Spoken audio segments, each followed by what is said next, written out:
We're in now. But I had an interesting journey here, though. Right, I want to let's share go it with for you it. guys. Go on. I was sharing with me and this taxi driver. We're speaking about the multiple experiences and the multiple things within the black community that they're afraid to speak about. So one of the things he was speaking about was Christianity. He said, why are we afraid to talk about the fact that Europeans brought Christianity to Africa, and essentially we could be following something that is the wrong thing? Why is that never a consideration? Why do we always just go straight to Christianity, this, that, and the fourth, when it was introduced to us by a group of people that don't even value it themselves? Then I started thinking about the black experience in terms of if you're black Jamaican, black Nigerian, black but you have a white mum, like the multiple different experiences you have as black people, and how ignorantly, sometimes we just all branch it into one thing and say they're all just black people, they're over there. No. Depending on the experience you've had growing up, depends on the black person you're going to be. Just like Italians are different. What do I always say? I always say there's more than one black experience. Thank my brother. Can we just say as well, going back to the Christianity thing, yeah, we need to all have a deep dive into why, is it the Ethiopian Christian Bible? Why that's being banned? We need to have a little look at that. We also need to look at the fact that... We need to have a look. Why is that one being banned? The Ethiopian one, eh? Why is America have people called Americans and all the Americans are white, but it's not their country? But when they're black, they're African American. So let me get this straight. Why can't you be European American? It's not your thing. Why is it that... Why is African Americans called African Americans? Yeah, why white Americans called European Americans? Why is it that they've gone over there, they've killed everyone, declared it's their land, brought other people there, and now it's African... No, European American as well. Because isn't it a direct link to the slave trade? Shit. Exactly. Slave trade. And that comes on to my third and final point that me and the taxi driver had, or it's maybe my fourth one right now, that it is impossible for black people to be racist. To white people. To what? And let me explain why. To white people. Let me show you why it's impossible. You can be racist to a Indian. You can have a racial slur. You can do something like that. You can afford the off moment. But in terms of to have internal racism, it's impossible. And this is why we come to this conclusion. Racism was introduced by somebody. It wasn't both parties having this discussion. It was introduced by somebody to get the upper hand over someone else. And the fact that my surname is Stewart leads me to believe someone wanted to get the upper hand against my people, because I still to this day have not seen white people with African surnames. So therefore, somebody saw us as some type of privilege and power. So therefore, they decided to create this monster, which meant that we even hate each other. When we see a light person in the house, we start thinking, is that Drake? And we see the person in the cornfield, we start thinking, is that Kendrick? That's something that's been indoctrinated by somebody, but it wouldn't have been us. It would have been circumstances we're placed in. So therefore, someone had a level of privilege, which means if that's where it started, if I dislike you now, big man, this is just a rebuttal. This could never be me disliking you because of privilege. I have none. Do you know why? Because there are no African countries or there are no Caribbean countries which own anything in Europe, but it's the other way around. Yeah. In Europe, there are loads of European countries which own parts of Africa, but I don't own nothing in Europe. Yeah, but that's deeper than just racism, though. That's like... I'm saying where it stems from. What's the start of it? It may have evolved into various different things, but I think the racial hatred and the understanding that we need to control the situation before they realize how powerful they are stems from a privilege. We can do that. We can go over to your country, kill you off, take over it, and now you're all speaking French. Yeah. Now we've got Spanish Town in Jamaica. But some of what what you've mentioned is a systematic thing. Which is systematic what? You can have racism within that too. But hear what I'm saying though, yeah? Got you. So like, I was watching something about this the other day. Okay. Well, I was watching something about Musa Mensa, yeah? And they were talking... Yeah, I know. I don't even know why. I think I was... You know when YouTube's just on and then it just... Yeah. It just keeps like, it's like, yeah, rabbit hole. Yeah, I was just doing some stuff with my yard. But then they was also just talking about, and nothing in there was just mad facts. It was just elements of research, yeah? Yeah. And so they was talking about like how slavery, like there was even before invasion, there were slaves back then. But the difference being was that certain slaves were being paid where they could buy themselves out of their slavery. And also slavery wasn't in the same term as like, for example, how Americans would have had slaves. You see, like how we know Americans to have had slaves. When you say But slave, yeah, it was the different. first thing that comes to your Their mind, interpretation, it wasn't like that though. because It in wasn't. the Bible, it does say that something about However, the they slave, do. that's something to be slave master will go to heaven or something like that. But carry They on. mentioned the colorism aspect of it though. Okay. So they were talking about like the way that certain types of black people were looking at other types of black people, and this predates the Belgians coming in and doing X, Y, Z, and enhancing it. Yeah. But the thing is, a lot of what they said, even themselves, wasn't like certified fact. This is just all some research and things what they've 100. done. But I hear what you're saying still. But Because either think about way, it, Chuckie, you're born into a world, without no say. Yeah. These are the circumstances. yeah, And they have been these You're born into a circumstances system. for years. If you just look at it for what it is, not how I feel, just look at it for what it is. When you go back to Jamaica, you can visit Spanish Town and no one has even got an accent over there that is remotely Spanish. This is information I don't understand why it's happening. And then you can go to other parts of the Caribbean, they speak broken French, but there are no broken French people there. So these are things where I go, but why is this happening? Yeah. It has to happen from a group of people that have had the privilege, because France is nowhere near the Caribbean. So how the hell are you not speaking French? Oh, the French ran over there because they discovered it. So this lets me know for over years and years and years, there's been an approach, kind of like Drizzy Drake recently inside what we're seeing right now, and a lot of rappers in the UK as well, we'll get onto that another time, that they're coming over here and they're doing colonizing, whether it be content colonizing, cultural colonizing. They're not necessarily... I don't think it's a privilege. But yeah, man, it's all... I don't think it's privilege though. I think it is manipulation. Don't they have a privilege? So I don't know. From my understanding and learning of certain things, a lot of the privilege was within Africa or within African countries. However, it seemed as though manipulation was the infiltrating aspect of why there ended up being so much divide. Okay. So if you could have a privilege and you could have bare things going on, but I or an outsider could come in and sit down and have a conversation with you, and I could be nobody really, but I just have a plan. So my plan is to come and infiltrate your situation, to now be a part of a privilege. Do you understand what I'm saying? Yeah. So then now, over time, once I implement my ideologies or whatever it may be, as time turns around, now I'm the one who has the privilege and you now are a slave to my ideology. So imagine where we are right now in terms of this privilege thing. So we are so far behind the privilege that has been... It's hard to overturn it. So then how can I be racist to you if that was implemented for some of the reasons of racial hatred as well as many other things, which has brought me to the point where today I'm called Kyle Stewart. What? Come on, cuz. Well, I guess like... They just made a white Kofi the other day, plays for Crystal Palace. You're doing your thing, I respect it. Well, it would be... Say, for example, you was putting up the advertisement for a job, yeah? Yeah.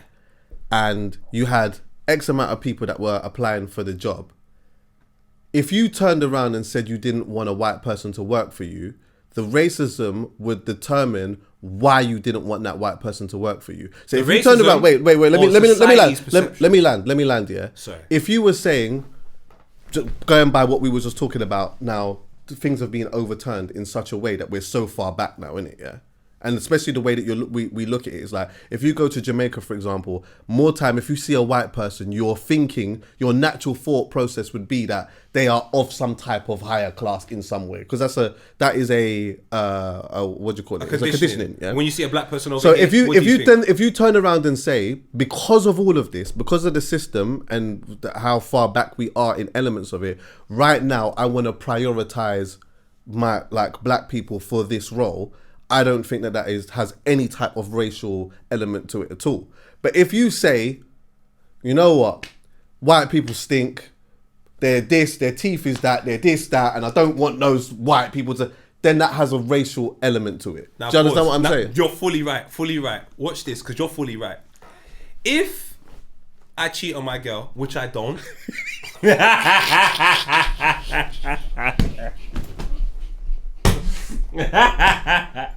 all right, if I just normally break up with my girl,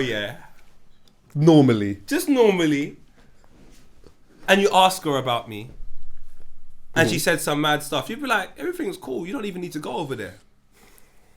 If I cheat on my girl, You know what animal I am in the jungle, but we're all in the jungle at the same time. So you've always known what animal I am. If it happens now, and then you ask her what type of person Poet is, if she goes mad, you're never gonna go, oh, why is she going mad? You're gonna go, I fully understand that. So I'm not saying this instantly happened, because that would have instantly happened. This one's over time. But if you wake up to what's happening in your life, and you wake up to who you are as a black person, your experience, and then what's actually happening to you, the restrictions you have, why you are where you are, all of the restrictions you're going to have moving forward in whatever respective working field that you have. When you go back to your own country, the way it's been destroyed, so on and so forth. If you take that all in today at Tuesday at 5 o'clock, and you say, I don't want them white people working for me with that vim, I'm sorry. When you take a look at the evidence on display, I understand why you as a white person instantly go, oh, that's a bit this, that, and the third. But when you take a look at what's going on, at some point, you lot just gotta go, I hear it. Yeah, well, it all maybe not. It's all about not bad. It's like it's all about your reasonings for why you're doing something. So, for example, I think a white person prioritizing white people for jobs or something like that is very different to a black person prioritizing purely 100. because of the system in which we live in. For you to turn around as a white person and say, no, I'm going to prioritize my people because of, that's just crazy. But if you look at what black people have been through within, especially Western society, if a black person turns around and says, in this situation, you know, I've got such and such going on and I want to prioritize that to actually help our people move forward. That's a completely different thing. You look at living conditions, for example. Look at Ladbroke Grove. Ladbroke Grove, at one point, loads of black people used to live in Ladbroke Grove. And if you've come to Ladbroke Grove before, you will see the types of houses that are in Ladbroke Grove. All of these tall houses that, like, a lot of them divided into flats and whatever else. Yeah, this wasn't an area that people wanted to be in like that. They didn't want to be here like that. So then what did but black the people system, the way that the system worked is, at the time, sometimes some people weren't not able to buy these places. They were all owned by whichever person who was not a black. Do you get what I'm saying? 100. So now, as time goes on, when the people then turn around and say, do you know what, we want to kind of move back into the area now because it feels, you get what I'm saying? Like, especially if black people have made it or better. a certain type of people have put in an element of culture that is cool now. There you go. And it's like a place that is a little bit sought after. Now, I might want my yard back now. I want my house back. Now, pause that. Now, these people that were living there and that were part of the community and that implemented a certain element of culture that made it cool, they didn't have the money to be able to buy the houses, so they ended up having to move out. So the people that are having to move out, a lot of them being black people, are the ones that are disfortunate. So in that situation now, being stung, you could turn around and say, right, we saw how we got ginnelled the last time, yeah? For the benefit of our children and our grandchildren and our great-grandchildren, in this situation here, we're going to have to prioritise now. Because we can't get stung again. Now pause again, because I realise you're Marcus Garvey, I'm Malcolm X, but pause again. Because we are saying the same thing, but our approaches are completely different. Well, that's what it's about, pause isn't again, it? 100%. But this is the reasons why I don't want to give white people they've had too much privilege. I don't want to give you no more with the situation. It's to the point where as long as it's not violent, if you see black people say, I don't want to work with you, I feel like you have to understand. I don't feel like you should go to a place of, they're racist. I think your first point should be, as a white person, your first thing should be why. And you should go and do your own research. Yeah. Because I know when you see a black person do it, a part of you thinks that's right. But it's only your ego and your environment. Maybe, I don't know, because I'm not white yet. But I don't know. What are you talking about? Michael Jackson, and we can all change. Yeah. I don't know how else you feel about it, but I know you recognize it and say, I see some truth or I see some understanding to why they're doing that. If you go against it, I'm sorry, I think a lot of it will be ego. So when I see the frustrations of black people now, because my whole thing is, they're allowed to be frustrated. They're allowed to do any of that. You just have to allow them and you have to help them because they've probably got to the point where they've had enough. Maybe I don't feel like I understood it enough a year and a half ago or 2 years ago. But now when I just start looking, I was talking to the South African guy. When he told me about what happened in South Africa, it just goes back to what my dad always said about black people.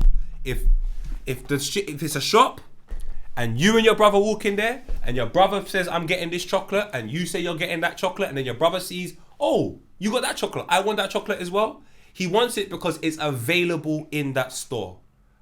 Now, if this store is life and all of this chocolate is black people, there is multiple different black experience we can have, and they're all available to us. Because the one thing that ties us in together is that we're black. So if I know that black people over in South Africa are being disrespected, there's a high possibility that when I fly over there, even though it's not my day-to-day thing, but when I go to the shop and I pick up that chocolate, there's a chance that I might get in some problems. So I'm just like, since I share that universal pain, if I see a black person in Rotherham moving like they're in South Africa right now, big man, do your thing. Do your thing, because I really get it now. But maybe you know what I think it is as well, yeah? I think it is less about being racist towards white people and more just to do with prioritizing your own. But sometimes when you prioritize your own and you're passionate about it, it can look as something else. But that's why I use the example of the girl. Like, you know what? You can't control that. If that's how a person wants to feel. No, I'm saying black people. If they, I just don't want. Like I said, I forgot the Malcolm X approach. I'm like, I feel like it's by any means necessary at this point. Obviously, not violence, but like I said, when you have to hammer home your point, if it's emotionally driven, if it's whatever, I don't feel like European people should interfere. They should encourage. I'm with you, and obviously we're definitely saying the same thing. But I it's just just think the approach is like I think that 100%, because it's just like, forget that. Let's just let's just stay here and be with ourselves. You know we can't, because we're staying in their privilege. The reasons why we have to come together to attack that is because of how powerful it is. So at no point can we go forget that. The whole reasons why we're having this conversation is because of that. So guess what? You got a bloody well done. We don't want to. No, I hear that. Do you know where I'm coming from? Yeah, you're right. But I mean it in a sense of like, whatever they're gonna say is whatever they're gonna say in it, and however they're gonna interpret it is however they're gonna interpret it. But our main focus and objective should be is the empowerment of our people. Yeah. Do you understand what I'm saying? 100. Now, let's look at Indians for example. Yeah. Oh, because we had this conversation, and I'm gonna go left, and I might offend. So let's be very clear here. They love a racism. So we are gonna walk over to the. Oh, they love a bit of that. Oh, they love some colorism. They love a bit of colorism. What? They love some colorism. Can't believe it. I guess like the thing with them is that with all of their fuckery, yeah, because there is a lot of that. I guess one thing that they probably are really good at is prioritizing their people. So, for example, you know, now at one point I used to look at Southall with a little bit of disdain.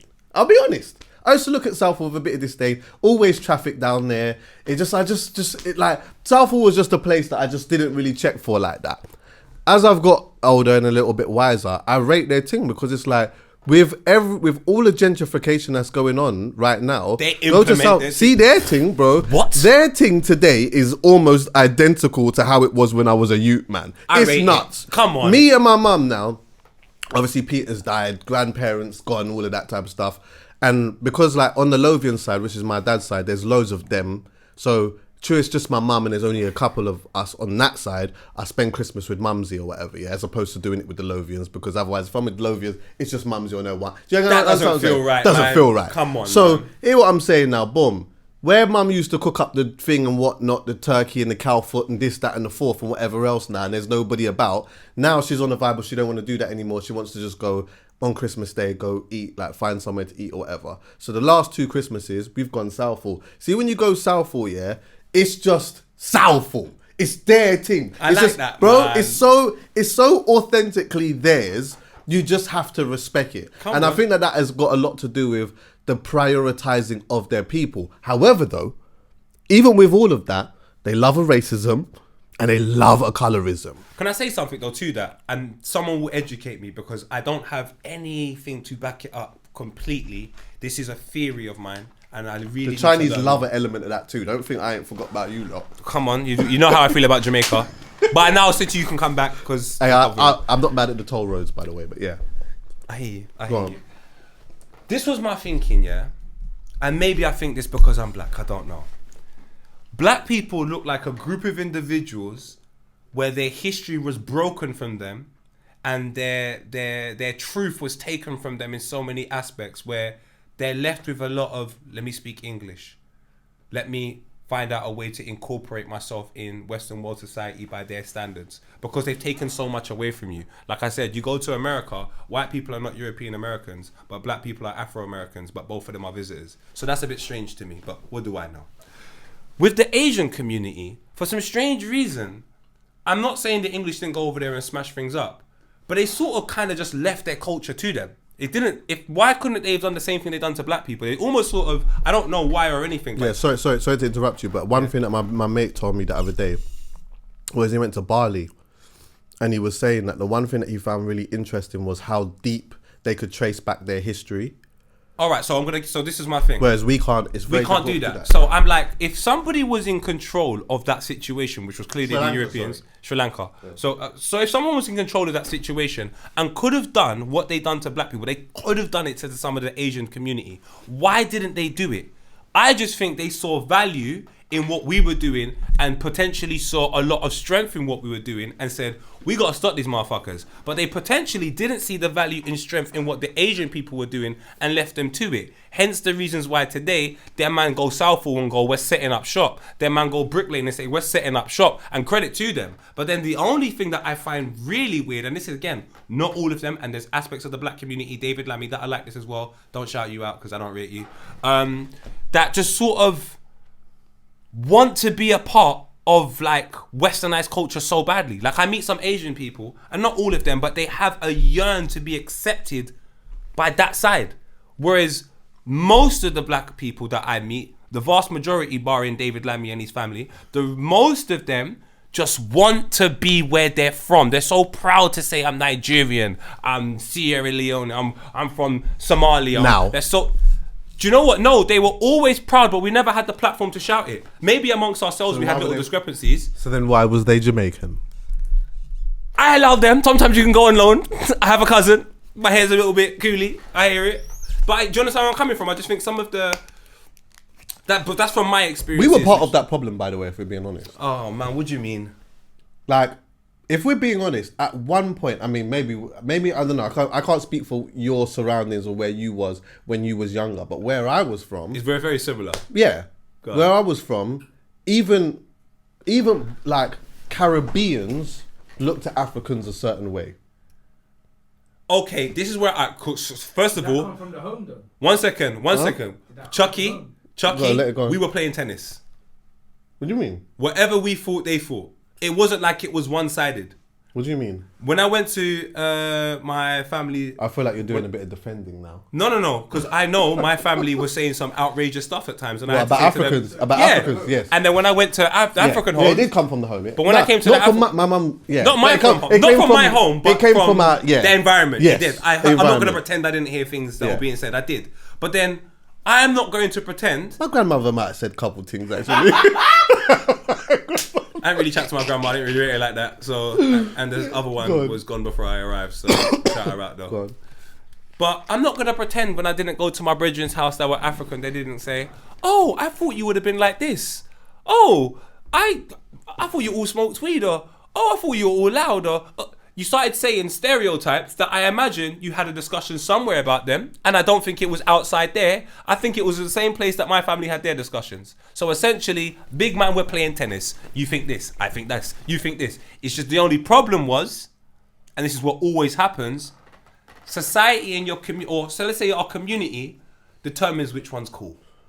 Yeah. And at that present moment in time, Jamaicans were the cool, or the people from the Caribbean islands were cooler. But now it's changed. Yes, it has. But either way, I mean, personally, I didn't really see it like that. I didn't see the back and forth like that. I just saw like people had not good things to say about people that lived in African countries, and also even better yet, or worse, were Somalis. Do you know how much I used to hear? Do you know how much times I used to hear people say? And remember, I came from an area that at one point was coming out of racism. So my thing was a little bit different, where there was a couple bald-head man, what was it? What was what they Skinheads, were wearing? NS. Yeah, they were wearing. What was it like? Ted Baker and them kind of thing. There, Oh, them brothers, Ben yeah. Sherman. Yeah, Ben Sherman. That's Ben it. Sherman The check dog. shirt. Yes, From them the man Little there. Woods catalogue. Yeah. You're still paying for it now. So there was still a couple of them man. Them man were olders, yeah, but it was kind of like, you know what? You know, like we don't really like black people, but you're all right. At least you're not Somali though. At least you're not Somalian. At least you're not Somalian. Oh, that was another thing as well. What was the other one? My brethren, Mohammed Abdul Punjab. No, you're not. Wait, he's not black. He's Somalian. That was the next thing. That's the one I didn't like. Yeah, he's 'Cause not my black. dad was not having it. He's not black. He's Somalian. My dad used to tell me East Africa is the mecca of black people. He used to say to me, that is everything. Don't you let anyone disrespect East Africa. So I used to roll with Mohammed and Abdi. Shout them out. On our side, we weren't disrespecting Somalians. We're not on that. But that was what was happening. That was happening. That was happening. I can't pretend it weren't. That's why I'm happy that they rose up. Shout out the ones everywhere. So what's kind of happening now though is what I'm finding is people from African countries are, and it's not even just them, it's people from all over the place that are turning around and saying they love Jamaica in particular. They like the idea of the holiday, but don't be with a Jamaican man. And that's always existed. You say as much as we can say that. Do you know how long I've heard the Jamaican dads run away? This is not a good narrative. No, it's terrible. Do you know how long I've heard the Jamaican man goes for the fat white woman just to get legal stay? Oh my! Did I tell you? Tell me that's not the case, my Big brother. man. What? Wait, when did I tell you? Wait, about don't this? say big man after us who said that. Hey, It's a smart man. interrupt me if I told this, because I think when I was talking about my Jamaican story, yeah, I think I missed this part, bro. So I'm out in Jamaica, I'm on my own, just doing my thing, whatever, and then like because I'm moving around all over the place. I'm staying here for a few days, staying there for a few. I'm moving around the whole island, innit, yeah. But I came back to Ochi. I stayed in Ochi twice. So anyway, now one time I'm in Ochi and whatnot. I see this Jamaican brother, black brother now, yeah, and he was with this white woman, right? And bro, this thing that he was with was beauty is in the eye of the beholder. Let me just park that aside. The beholder was not holding this one. The man said the beholder. Brother, talk to me, brother. God. This thing here was so. It was such. Stop trying to be kind. Yeah, I know. I don't want to. If it was me, I would tell you straight. Bro, it was such a mess. Yeah, it was such a mess. I see him holding hands with this woman and that. Yeah, I'm saying okay. Obviously, maybe he's trying to get a passport. He's trying to leave. There's a plan here. But the thing was so crazy, yeah, in terms of like being just a terrible looking thing, that I'm like, how do you psychologically put yourself in a mind frame to chop? Nah, that was worse than, bro. It was, bro. This is Susan Boyle, yeah. She's alright. What are you talking about? Bro, I roll around with that, man. Bro, Susan can boil. I'm talking about 1,000 times. Susan. I'm not even joking. You have to over-exaggerate this in your head, yeah? And so anyway, imagine I've left to go other places or whatnot. I've come back to Ochi again. I still see him walking up and down, parading around with this thing. And also, it's like, I mean, it is where it is because you do see a lot of that. You see, this is a different conversation, but you see certain types of women on a fetish thing. So they go there, hedonism. You know about hedonism? You know about that? No. Hedonism is a hotel in Jamaica. I think they've got them in different places and that. But you walk around butt naked. You go. Yeah, man, I'm going. But it's bare. Like a lot of the time, it's bare white women, or old white women that is in there looking for black men with big wood. Well, you know what? I'm doing it for the years of slavery. Take me to hedonism now. No, you can't just, you're crazy. But the thing is, a lot of the time, those women they're not women that you are going to usually have a certain type of encounter. I don't mind. They need love too. But I need lust. In a nutshell, yeah, you see a lot of that in Jamaica. But the last time I was there, the last example of it was just like, oh my God, this is actually, it looked disgusting. I'll be honest with you, it looked disgusting. But do you know what? I don't want to talk now. That's it. That's horrible. To say it looked disgusting. It's not just the person. It's not just the couple. It's the circumstances. It's the circumstances. Everything involved makes that look disgusting. Look, man, black niggas got to survive, my guy. We've done a lot worse in our times, man. We want him to do rob and steal. I can't even see this problem. All and only pleasure is intrinsically valuable, and all and only pain is intrinsically not valuable. So wait, what is this? Now let me read it out. What is it? Hedonism or hedonism? Hedonism. Wait, let me read that. Let me read it. All and only pleasure is intrinsically valuable, and all and only pain is intrinsically not valuable. So what does that mean? Basically, anything that is pleasurable is good. And anything that is pain is not good. Is not good. So go for everything that is basically like let loose, have your pleasure. Okay, so yeah, basically that's exactly what I'm saying. Was it It's called a hotel hedonism? where everyone lets loose. Hedonism. What's it called? It goes deep. I thought it was hedonism, but it might be hedonism. I don't know. Well, I had that this morning anyway. It's HED, right? Hedonism. we'll talk about morning sex later. But understand that if you're a PDF file, this works for you as well. Oh yeah, if you're a PDF file, just definitely remember that. It's a PDF file. PDF file. PDF file. PDF file. Peter Drake. Word association. So like anything that you know is good for you is good, is what they say. Yeah, so I just wanted to big up. Anytime there's a chance to big up Kendrick from now on, I'm just consciously doing it. But can we go back to the conversation quickly about prioritizing? I like priorities. Could we say that if we're being transparent, that we've always been in that element of prioritizing for our people? Because you know what? I can't say that in every element of my life I have. I think balance is important, and I think you only know what you know until you're educated. So whilst you're ignorant, I'm watching natural flows of behavior. It's the reasons why I love not letting someone know, or it's why I love God. God don't even let you know why you're here. He just gives you a set of principles and says, go along your way. Let's see what you do with it. So you say you haven't, but that's a lie.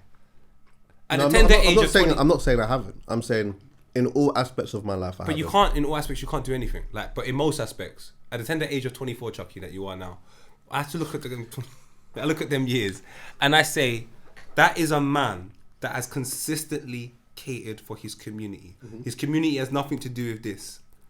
His community is more feel than anything.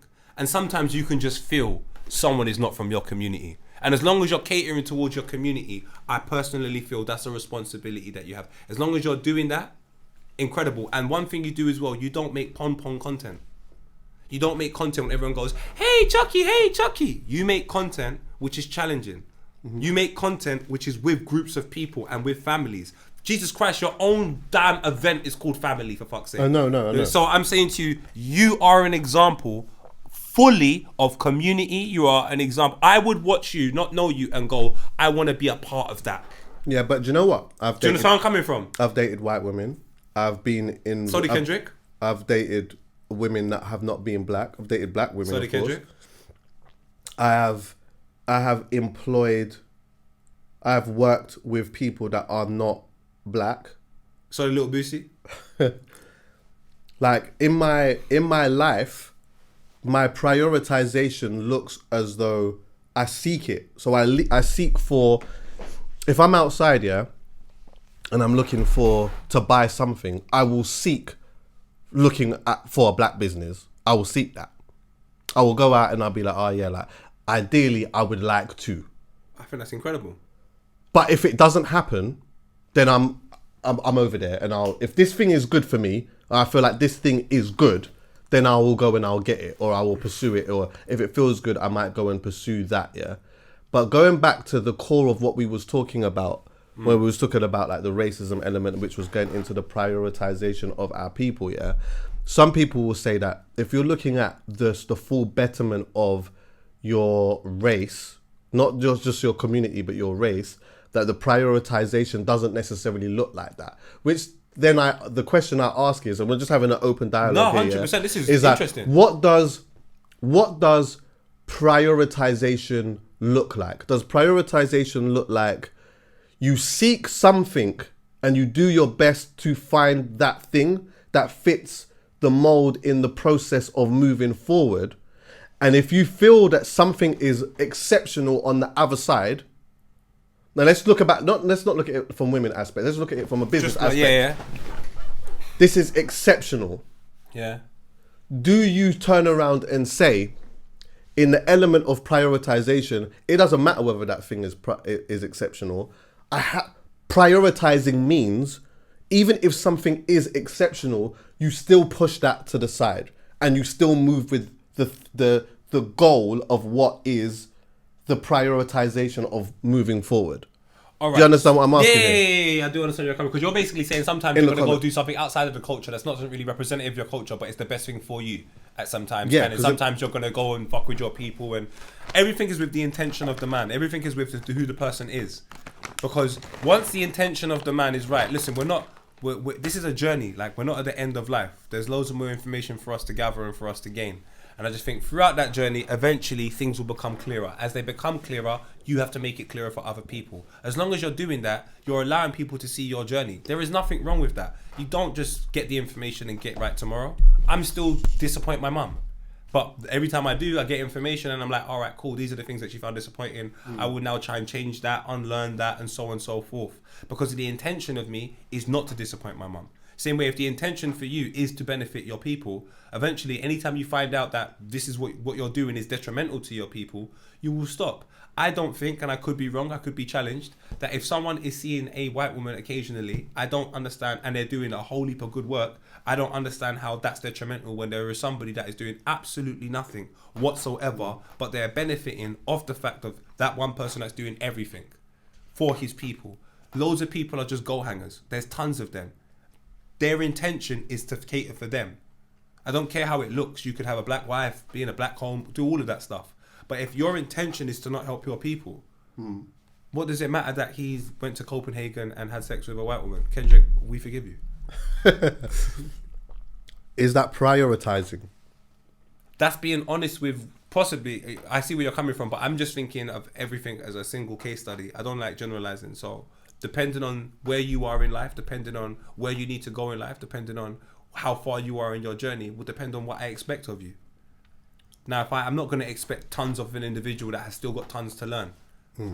Learn that. Once you've learned that, let me see how you respond. Oh, you're still doing that same old shit that you were doing before. Clearly, you don't value this priority. So, yeah, man. I don't know if it is prioritizing, if I'm being honest. Sorry, I should have asked you. Why? I think that it isn't prioritizing, but I don't think that it's necessarily a bad thing. Talk to me. Expand. So, no Diddy. If we should talk about if Diddy. you are alert and aware of the disadvantages of who we are as black people, and you have an understanding of the elements of disdain that has been caused amongst us and how far back we are when it comes to certain things, then when we're looking at the idea of pushing forward as a people, by going and doing that, even if there is something exceptional, you're still not prioritizing, because that thing that is exceptional might be great and you might think, okay, yeah, this is an amazing thing right now, but this is bigger than just who I am as a person. This is all about the prioritization of where we move as a people. However, I think it shouldn't be weaponized, though. It shouldn't. I don't think it should be weaponized. Why? Because the reason why I don't think it should be weaponized is sometimes who you are, the places that you go to seek outside of your culture, it determines, like, why do you do it? That's the most important thing. And only each person is able to give their own reasonings for why. Yeah, there's not going to be a blanket statement for everyone. No. But if you say, for example, you find that you dip out of your culture because your opinion is black people are lazy, they're stupid, they're not intelligent, they're this, they're not able to they're just not able to communicate a certain way. They're not good business people. They're not good in relationships. Then you're not for the people. Then you're not for the people. You're going outside and you're dating or buying from businesses purely because you are holding something to a higher standard. You have this personal, which you feel is more important than the priority. I understand where you come from. And I don't think people... But if you reverse it the other way around and you turn around and you say, you know what, like, I love my people, and this is the direction in which I'm moving in, and I'm fully involved in this. But within elements of it, it's like, okay, yeah, sick. Okay, boom. I'm really trying to find this. I really want this. But in the quest of finding this within your community, you find that, and you're like, rah, this is actually exceptional. I really like this. And you're doing it with still the love and heart, the love that you still have for your community. I don't feel like that's so much wrong with that. Do you understand what I'm saying? 100%. If you want to bring home your ice cream princess, there should be nothing wrong with you with that, because you're the flake. That's £1.50 back in the day from the ice cream man. Yeah, so I wouldn't necessarily put it like that, but I just think that, I don't know, if I'm to be in a relationship with somebody outside of my race and even my culture, there are so many conversations that we need to have 100%. in regards to moving forward, because I don't want there to be any types of problems going forward, especially when we have kids, because that's the next element of it. When you have children now, let's just say, and I'll just make this just a lot more easier, so it's just easier for people to understand. If one's Christian and the other one's Muslim and you have a child, then you now have to work out which direction are we growing these children in regards to religion. And that's a conversation, ideally, in the ideal world, you want to be able to have. And you want to be able to know that when that situation actually comes about, that the person that you're with, or the two people that you are, don't fold when the experience now starts to happen. Because that's another thing. It's like, me and you can sit down and have a conversation. We can have an agreement on something. But when the experience actually happens, it becomes a whole next thing. It's reality and truth. The truth is, you know this, but when the reality hits, how do you respond? Do you respond to your truth, or do you just try and hide away again? Yeah. And that conversation happened with me. When when my baby mom was Muslim, I'm Rasta. What are we going to do? I said the best thing for us to do is to give our children names that empower them, that make them both aware of both sides, and let them make a decision. I'm only here to educate them, because I'm only learning about Zion and Khalifa. Zion and Khalifa. Overtani Brizit. That's your names. Your names take you back to a village in Jamaica. Or a parish in Jamaica. Your name takes you back to a village in Tunisia. If you ever have to get information about who you are and what you represent, your names will give you that opportunity. So that gives you the opportunity of choice. I don't want to tell you what's right or what's wrong. I want you to come to your own conclusion, and I will support it whatever it is. So I remember that conversation, and I agree with you. And when you have to have it young as well, and you're so immature about so many things in life, you're lucky you have the principles. No thank you, my guy. Because at least you can go back to the principles if nothing else. So... But yeah, man, that was interesting conversations with the cab driver. Really Shout him out. And I'm not, by the way, I'm not saying I'm right or wrong. It's just feelings, and I'm always willing to have conversations with people that help me understand things from different perspectives, and I love all of that stuff. You get what I'm saying? I'm saying I'm right though. Like, I can't be racist, and it's impossible, my G's. You lot have done us wrong for years. Get us a blind right now, and everything's gravy. Everything's gravy. If you want to start throwing monkey signs to Saka because he missed a penalty, that is years of pain you're gonna feel. What's your feelings? Shout out Saka. How's everyone feel about morning sex then, eh? Let's go in. Let's change the dynamic quickly. Let's just quickly go left. Is everyone a morning sex? Is everyone a morning sex done here? Yes. No. Why are you not a morning sex guy? No, I'm not a morning sex guy. You're not a morning person, bro. No, at all. But I tell you what I do love. I love a cuddle in the morning. So you're a morning person on your terms? Yes. So you're a narcissist. Yes. Do you know what it is though, Chucks? When I used to wake up in the morning when I was younger, there's reggae music running, my mum's singing something, my dad's making a joke that no one but him finds funny. There's just vibes from the morning. By 10 o'clock there's an argument, but at least for the first 2 hours we were vibing, Chuckie. So when people go, oh my God, I'm having a bad morning, I'm like, bro, that was never my story, you know? The bad mornings we remember because they were so alien to us. Yeah. Like, even when Zion and Khalifa come around, they don't have bad mornings. Khalifa wakes up, he's like, Papa, they're ready. Yeah, kids are different. They're ready. And the last thing I want them to do is feel that the start of a new day is bad, Chuckie. So why not start with some willy and vagina. I hear it. I hear it still. Like that. I mean, the morning for me, that's a whole next conversation. Sometimes I wake up in the morning and I'm just like, you would not believe that I do the things that I do in my life.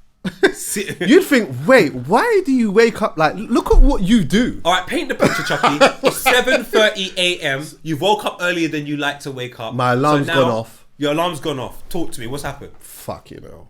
For fuck's sake, bro. Fuck this shit, bro. It's fucking annoying, bro. Fucking stupid shit, bro. It's fucking... Your phone rings. Ah, fuck, bro. You know what? Let me just go sleep for the next 20 minutes. Alexa, snooze for 20 minutes. Go back to sleep. Alarm wakes up. Oh, fuck. Alexa, 10 more minutes. I'm doing that, yeah. Then I get up. Okay, and then we get up. Then I get up, boom, boom, boom, boom, boom. And then, like, I might fling on a YouTube or I turn on the radio or whatever. And then after like 10 minutes, I'm so like, I'm me. I'm like alive. I'm happy. I'm like, yeah, boom. I'm active now. Is that it's the just defrost? that bit. It's the defrost bit. It's crazy. Very important. Now, if I'm with somebody and I wake up in the morning, I'm not like that. Like I would like to, you know what I mean, I want to cuddle and this, that, and the fourth, and I'm on all of that, yeah. But I don't wake up thinking, babes, like I just want to, like my thing, like and the boy's up now. I just want to just get stuck in. It doesn't work like that for me. Do you know how it works?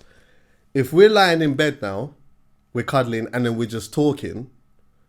Maybe she might say something. Maybe there's something in the conversation or whatnot, yeah, where my mind just thinks, oh, yeah, like it's almost like I remembered why I find you so attractive, and then I'm ready again. What?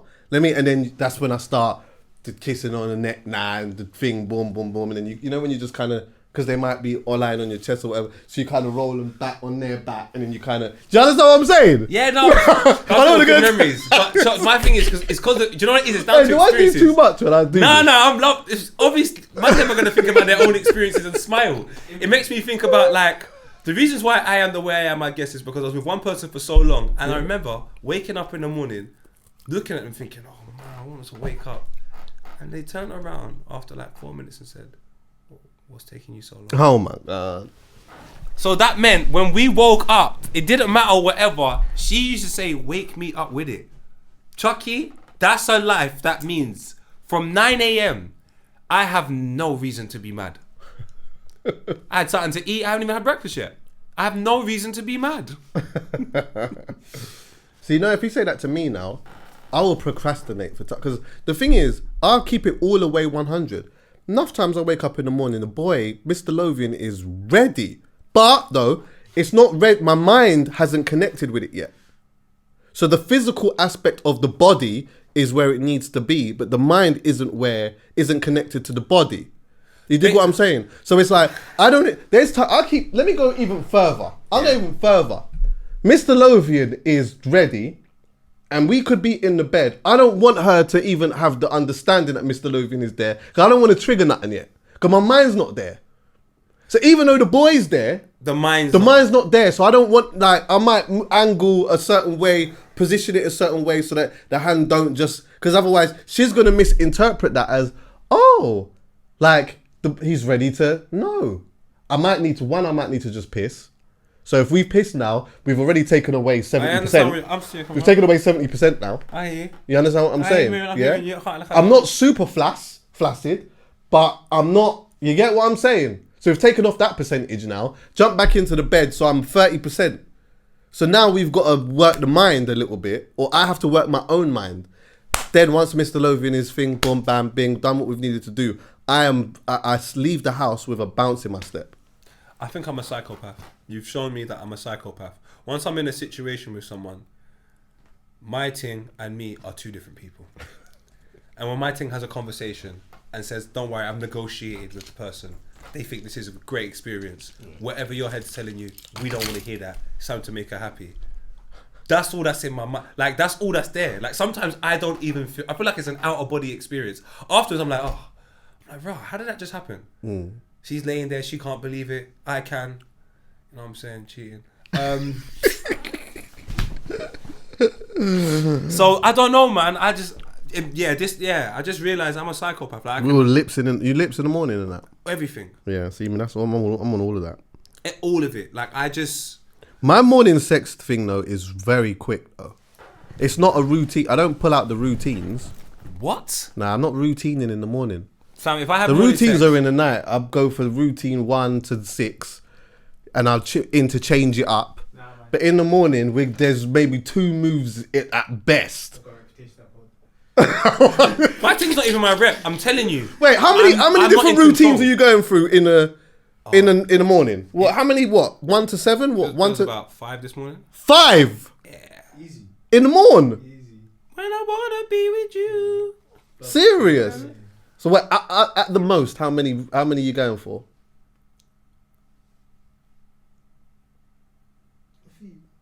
So more than 6. Because there's different angles that it feels better for both parties at. There's some angles In the that morning, you're doing all of this, My G.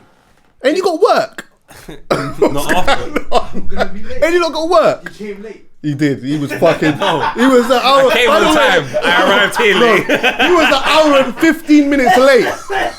He was an hour and 15 minutes late today. I was an hour late, but I wasn't with anyone. Can I just say, I only agreed to doing it today purely because I was like, we have to do it. So I didn't even know what was happening. So you lot are pulling off all the stops in the morning When I wanna after you've be- done it in the night. It's important. It depends on how you feel about the person. I'm not a person that just has sex with any and anybody. Them days are way behind me. I genuinely feel that I'm an amazing rave that you need to have the right things in order to get into. You can't just turn up at a rave with some dirty traders and think you're getting in. That just doesn't know what's happening. So the people that I, horizontally jog with, I appreciate them. They appreciate me. It's a fantastic process. And I just feel like we should make the most of it because who knows when it's going to happen again. I hear it. I do have a question though, just lastly on this, yeah. Of course. Do you know whether the person that you're horizontally jogging with is really down for all of that? No, but unfortunately, I know within these circumstances and with me, they are. Outside of me, I can't speak for it. My fucking god.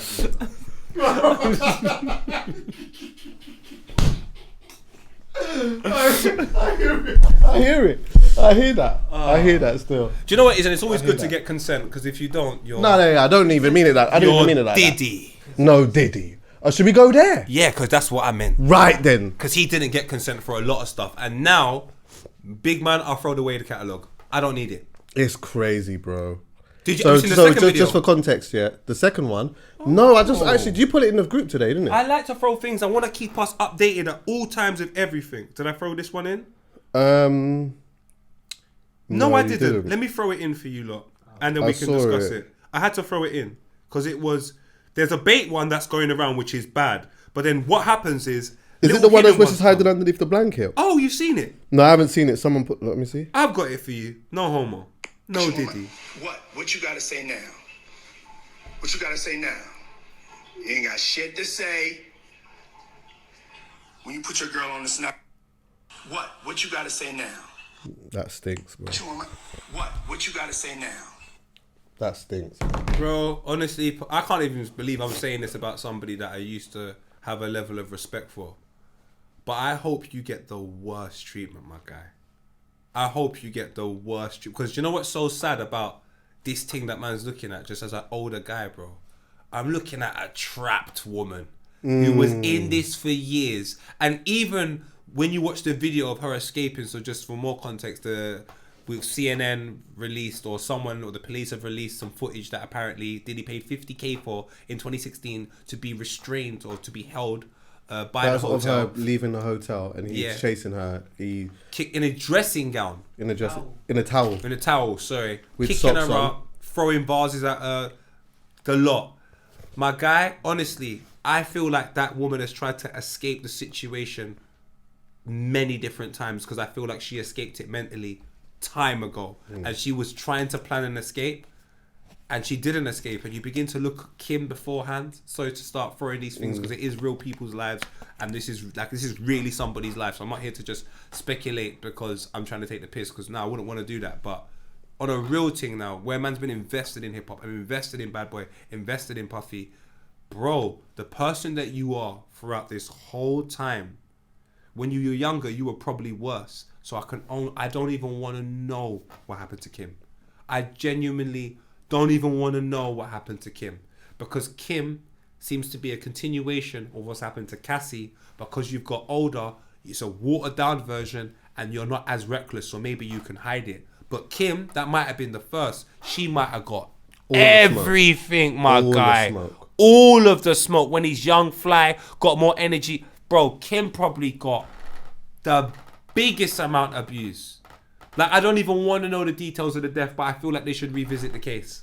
Because the son... I think they're going to end up doing that. They have to, because the son's out here making diss tracks defending his dad. That is stupid. That is so stupid. Like, you're doing it, like, you're not understanding, my bro. This is not about they're against us. This is what your dad's done. This is what your dad's done. He's beat up Cassie to the point where at one point, we discussed it on the pod, she had to go to Hawaii or something like for 2-3 weeks and no one could see her because her face was that beaten and that bruised. You take a look at the age difference between both parties. Cassie was met by her when she was like, 19 years old. That level of conditioning to make a girl feel like this is all life has to offer you, or this is what life has to offer you when you're with the sort of rich and famous. Like, bro, you could have... Blood, what's to stop her from being from Britney Spears if she stays with that guy for any bit longer, bro? Bro, I look at so many different elements of that actually as well, yeah. Even going back to when he first met her. You know, I was thinking to myself, could you imagine the arrogance and the disrespect that Ryan Leslie probably went through in that whole process as well? Could you imagine that? Could you imagine... Like, my Kid Cudi's car got blown up, yeah. So imagine all of the other things that happened in and around that too. And you go to this situation here, I looked at it, yeah, and it's like, there's so much things at play, bro.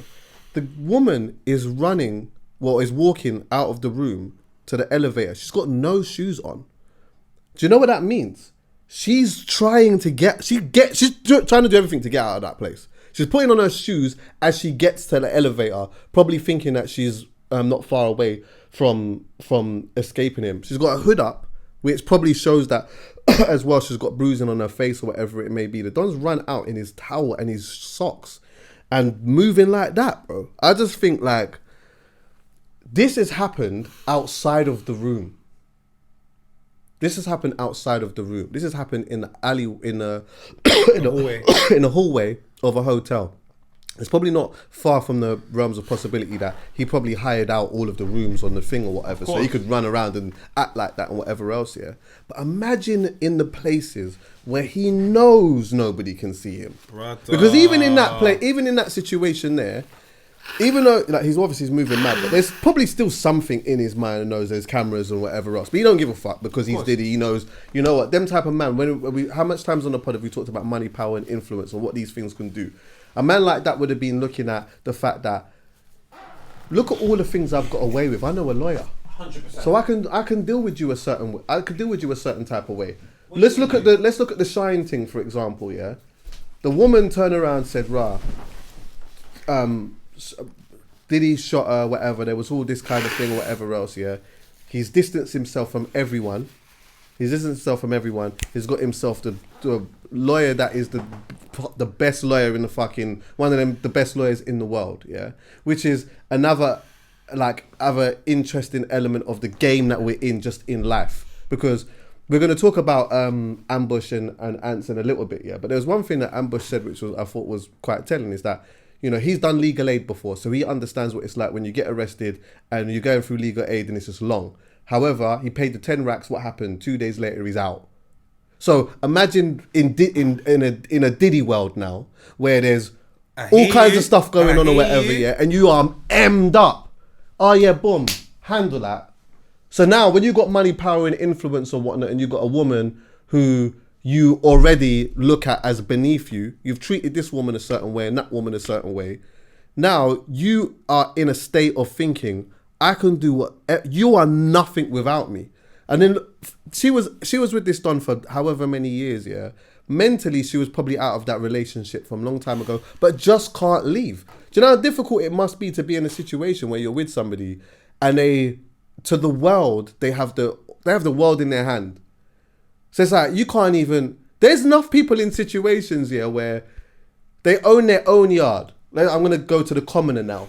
They own their own yard and they meet somebody and they're in this they end up finding themselves in a relationship with this somebody, yeah, then this somebody ends up moving into their house.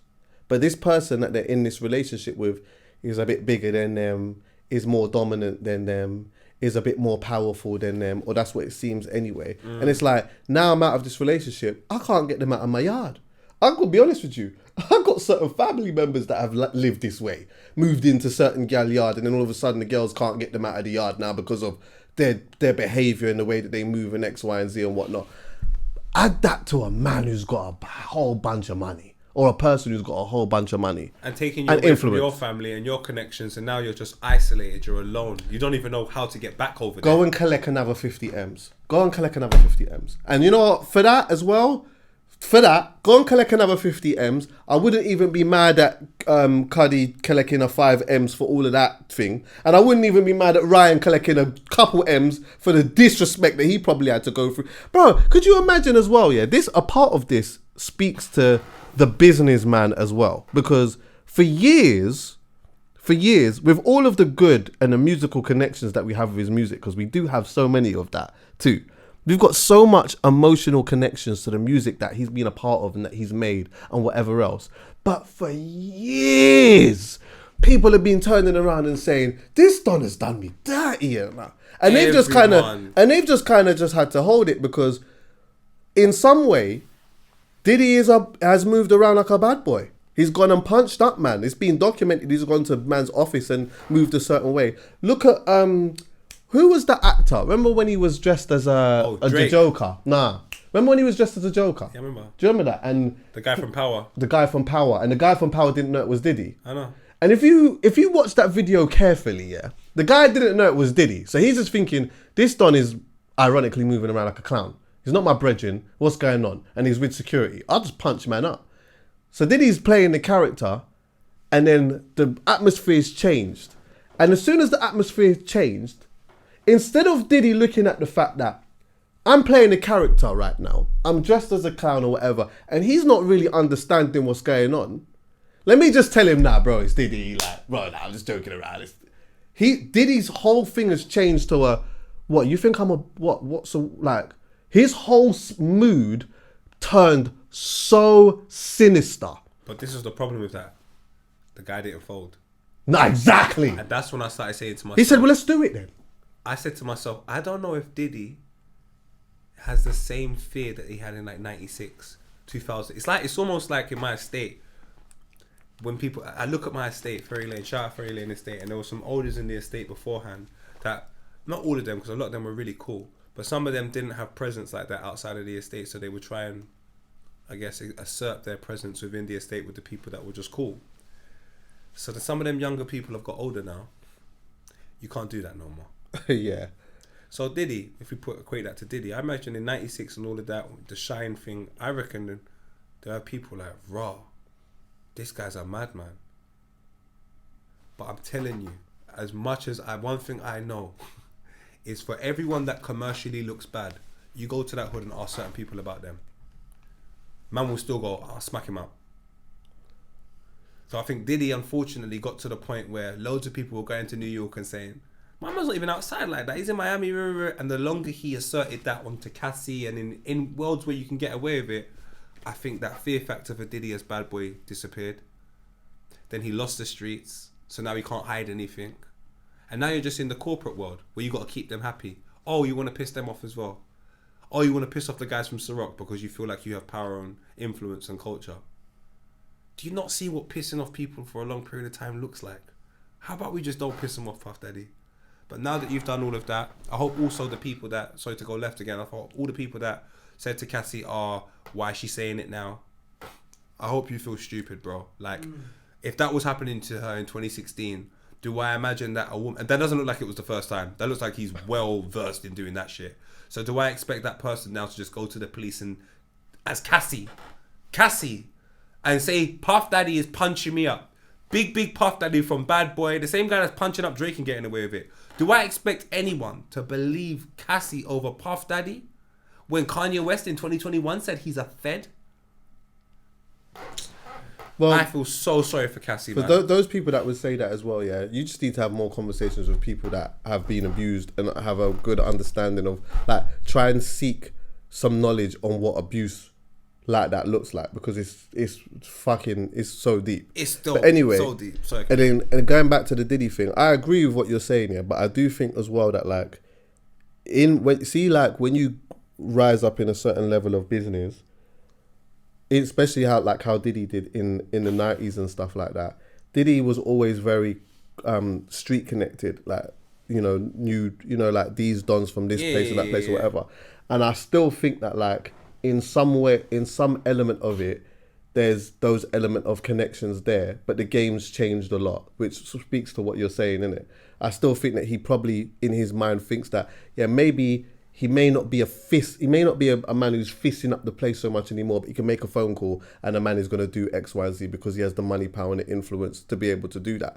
There's a certain man that he's not particularly able to do that with, i.e. the Locks. He was never really able to do it with them, man. Them man was on a vibe of, listen, bro, man will, like... If it goes there, it goes there. Yeah, it goes there. And them man, their respect is a whole different thing. But I think... I don't know, man. Can I say one thing? Because this is the conversation. Oh, well, that's what I was going to say as well. To speak on to what you were saying before, which is where that probably is true, is, and I remember watching this time ago, I was watching Math Hoffer's podcast, yeah, Okay. and they had Punch, Okay, I need to watch who's that, TED guy there, and it was a really interesting conversation. Talked about, like, various different things, but one of the things that they talked about, which I didn't know was common knowledge at the time, I just heard about this for the first time in this conversation, yeah, was when J. Cole punched up Diddy. And so they asked him about J. Cole that. punched up Diddy? Yeah, they asked him, they said, you was there when Diddy and Cole had a fight? And they said, yeah. He said, yeah. Then he explained what happened. The Control verse had come out. Kendrick was there. Kendrick was there. Diddy's talking to Kendrick or whatever. Cole is obviously in the middle of that conversation. The conversation starts turning a bit weird. So Cole then sort of interjects into the conversation on a defending Kendrick kind of vibe, and then starts talking to Diddy, like having a reasoning with him.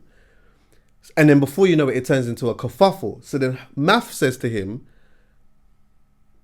who won the fight? And then he just laughed. He didn't say. But the telling part of what he did say, like sometimes it's not what you say, is how you say something. It, yeah. He said, he didn't say, he just goes, the winner of the fight was, and he mentioned another Don who was Jay-Z's guy.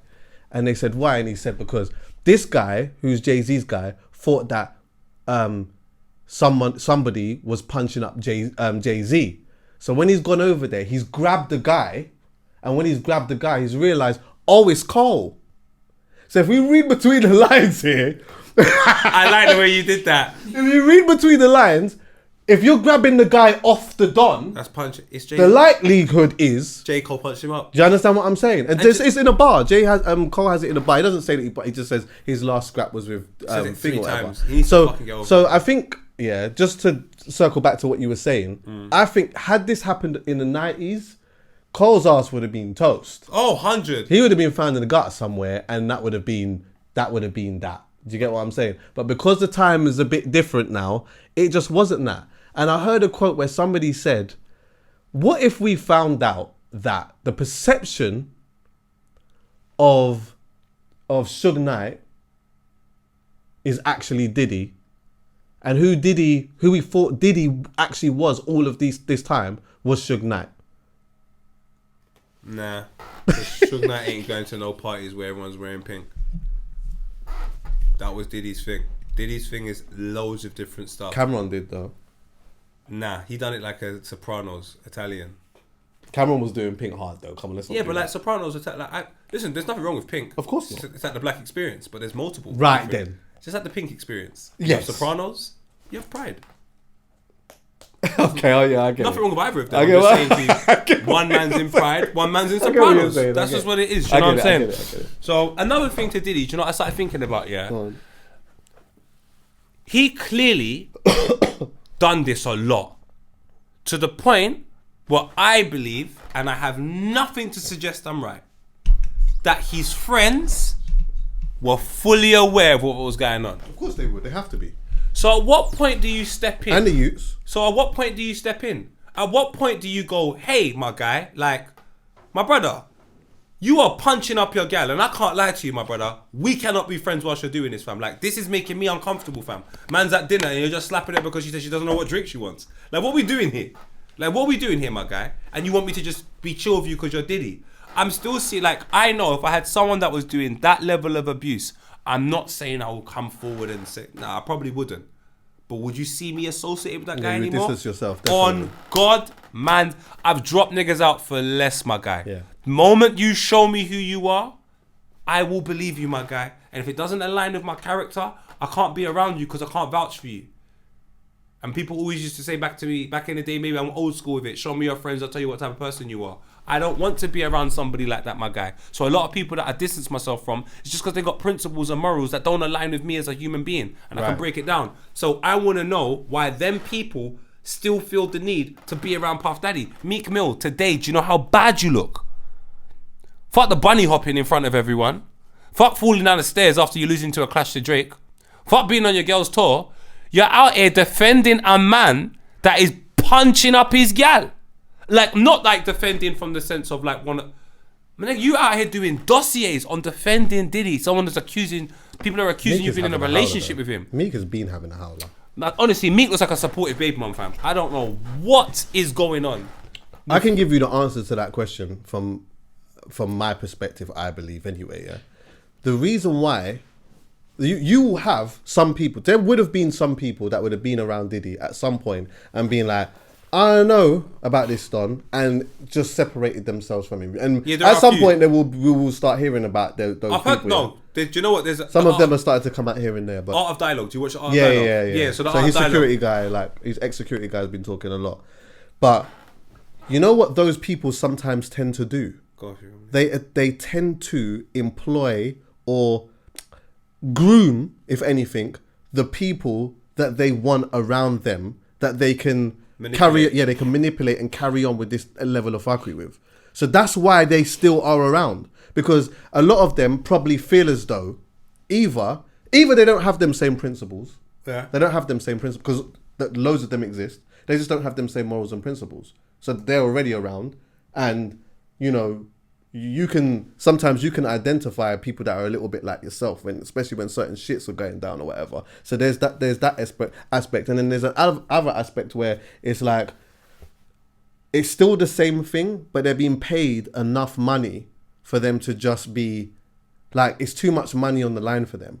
They're manipulated into thinking, right, if I say something or I do something or I distance myself or whatever, how am I going to feed my family? How am I going to do this? How am I going to do that? And then they just keep quiet. That's how these things go on for such a long time. When you have the money, power and influence here and you're up there, you can cherry pick in a certain type of way and you have enough resources to be able to do it. And these people have been getting, what did, we should later on end on what, Cat Williams said, where he talked about like it's over for them. He said it's our side or there's God's side or the other side, and all the truth is going to end up coming to light. And it's like a lot of these dons that have been carrying on with this, not all of it is going to come to light, but a lot of it is. There's a reason why 50 is on Jay-Z. Bro, I was going to say Jigga Man's next, you know. There's a reason, because 50 is relentless in that as well. All right, and should we have an honest conversation about Jigga Man? Not in all the way honest, because I love Jay. But it's peak what I'm going to say, exactly. But fam, Jay-Z and Foxy Brown is not spoken about. I used to see videos of Jay-Z boxing gal. There was one video where it showed, and I never forget it, and you'll find it online somewhere, where they show loads of behind the scenes stuff, and you're seeing loads of stuff behind the scenes. And then there's one video where Jay's wearing a white top, he's caps like that, and he's boxing a gal across her face several times. Now, all of this content and all of these things exist. I told people, I never forget when I went to a rave, someone got me into a dance in central London, and I'm seeing Jay-Z hug up with Rihanna. I'm thinking, this is mad. But everyone doesn't say nothing because it's Jay-Z, and I understand it. The only thing it lets me know, and this is the reasons why I love flirting between living in the world of whatever this is that we're a part of, but staying mostly in real life, is because this world chips away at your principles at a price. And I think that eventually becomes what people call selling your soul.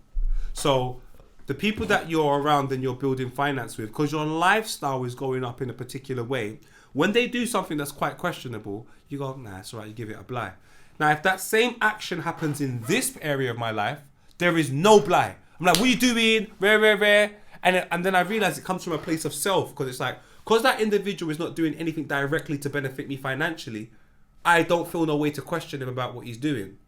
I had to carry that mechanic into this world because I was afraid of the fact that the more I don't question individuals about why they're doing things that they shouldn't do morally, my principles of moral are being chipped away to the point where I get into the habit of never saying it. To the point where I'm in that world, I never say it as well. And I think it's no different for the individuals that would have been close to Jay, close to Diddy, close to these people. They're so concerned about the personal that the community holds no bearing. And I think that's because you thought about that way too late. If you start off like Kendrick and think about community, that means even in 2024, Not Like Us makes bare sense, especially in 2015 when I listened to that song on his album, You Ain't Gotta Lie, My Nigga. I was like, you've been talking about Drake forever. Because regardless whether you're in hip hop, outside of hip hop, or just a guy that likes to live by the beach, your principles say, I don't like that guy.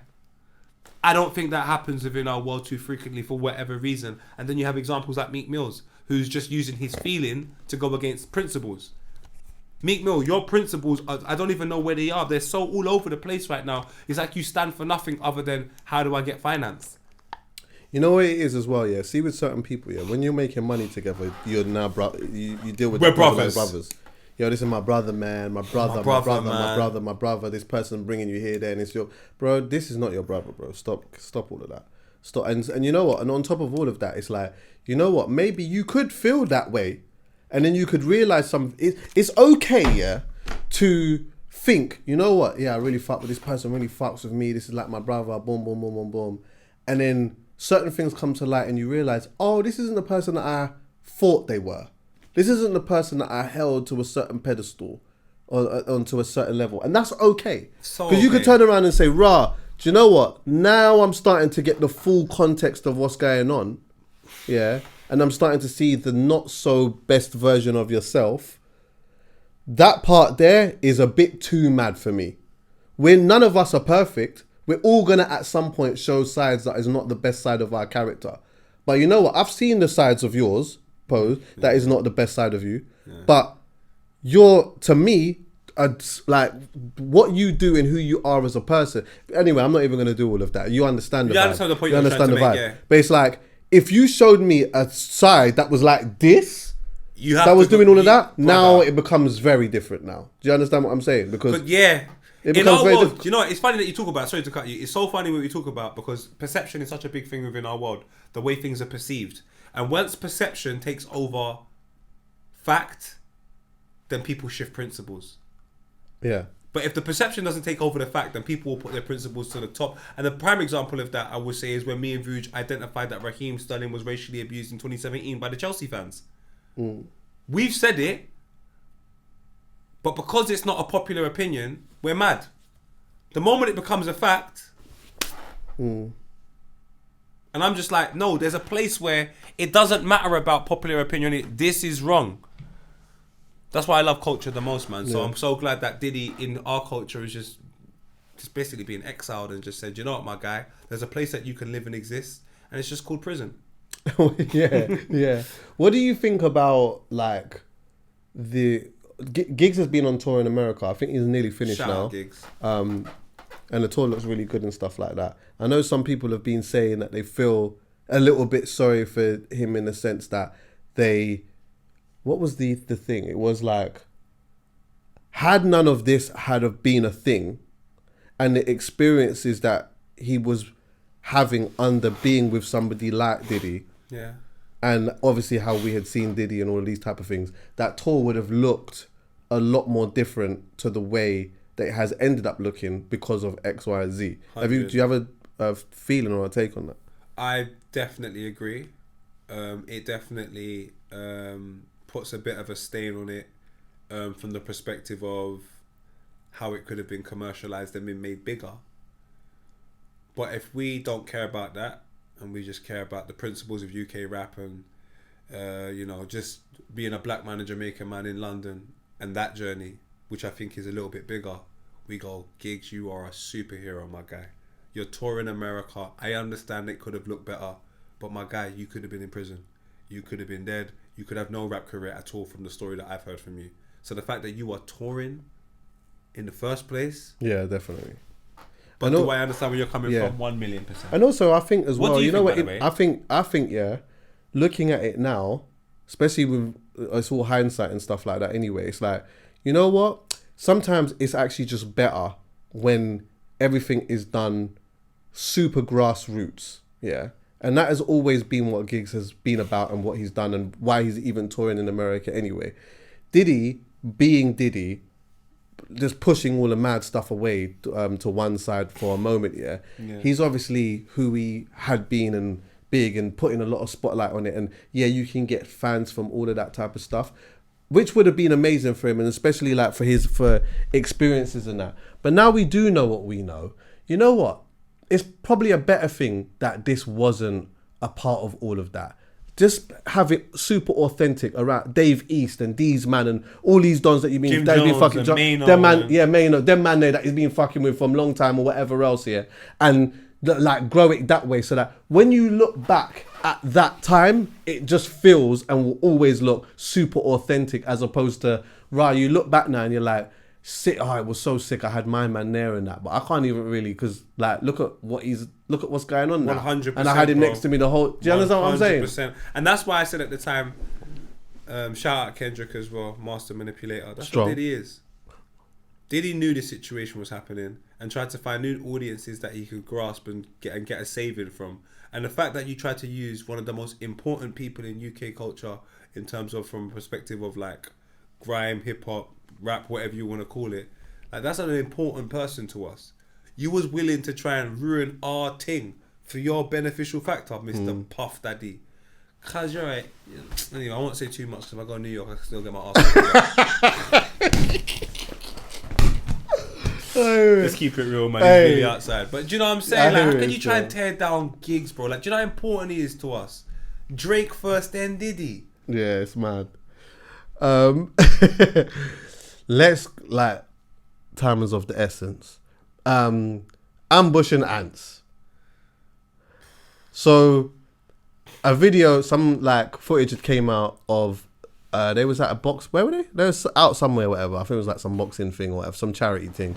The video footage is of Ambush and Antz having a conversation, and Ambush is like, you owe me peas, this, that, and the other, let's box, boom, boom, boom. And then the conversation turns a bit sour, yeah?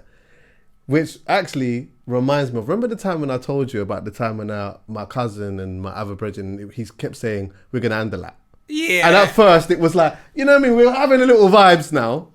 But then you realise, oh, hold on a minute.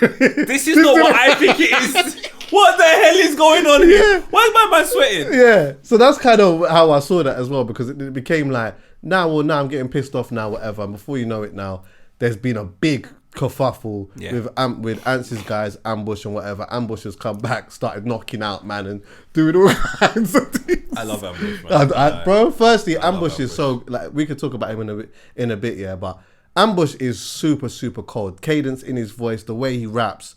He's cold, bro. I think maybe the downside with Ambush a little bit is that I think he should utilize hooks more, because I think he raps so well and his hooks are good, but he's got the ability to be able to come up with mad hooks that everyone could just latch onto just through the way that he delivers it, if you understand what I'm saying. That's the conversation for another day. That's another day. I just think he's lazy. I would say to Ambush. I that part of the conversation that you're saying, I hear you, but I can't even get to that part because you're not doing the first part.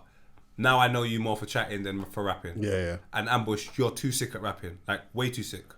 Way too sick. So that you're chatting, sometimes people cuss Kendrick for it, but just disappear. Yeah. Come back, chat, do your rapping, disappear. What was your thoughts when you saw it? It's very unfortunate, the whole thing, you know. The whole thing's very, very, very, very, very unfortunate. Because now it's gone in a direction where I'm like, maybe there's no him and my man in the same venue again, and it's cool. And I actually understand both parts of it. It happened on camera. sometimes that might make someone feel like they have to now retaliate in a particular type of way. I like to say Ambush has dealt with it with class for me. Yeah, no, I think Ambush is like Class. It does seem like Ambush is not really Phase like that. Yeah. He's like, I think he men understands bleed. this is not a Don that is gonna, you know what I mean. He don't feel threatened like that. He said all men bleed. All men bleed. Oh, shout! But you know what I want to hear? I just want to know the truth. Sometimes I don't like, because this is not. Essentially, this situation doesn't feel like something that's got anything to do with me. Drake and Kendrick feels like it's got something to do with me. Yeah. Because they're not like us. So I'm sticking over there. But this one right here just feels like it's a situation between two people where somebody went prison at a time where he was. So Ambush went prison when he was meant to be performing at his brethren's thing, or he performing at Antz's thing, and then something happened. They used the video footage. He went prison, missed out on a period of time where he could have made a certain amount of money. Okay, cool. Now I don't really know the right thing off the back of it because there's so much different angles I take. There are some angles I take which are like, if you do something, if I done something in here and I had an expectancy that you lot are gonna not say anything, I wouldn't expect that because I don't know what you're being asked. So therefore, I'm just going to be like, do you know what? Let's try our best to hide it, but if it happens, I got to figure out a get out of jail plan for myself, which doesn't involve you lot. But then his thing might be, nah, we patterned it and he said, don't worry, I got your back and rare, and then all of a sudden this has happened. I don't know. But I do think, bruv, just fight, man. Do you know what? Yeah. I watched the pod with him talking about it. What, no behaviour? Yeah. Shout out no behaviour. Yeah, big up them and big up Margs as well. Like I probably The best, fuck with innit? Margs. I just love Margs, you know. The best. But anyway, because he asked and he gave really good perspective, and that's what I'd like. But I'll be honest It's with like you. that though. Yeah, I like that. But when I watched it, my takeaway from it was from the get go was it was Ambush's fault, and I'll tell you why. I'll tell you why it was his fault. Yeah. This makes you love him even more. Yeah, this is why. But there was a point in it that I understood from him, though. Yeah. So let's not. And I'll get to that bit. The reason why I say it was his fault is because of the way that he's explained it. He's saying, "Boom, Antz has booked him for this thing.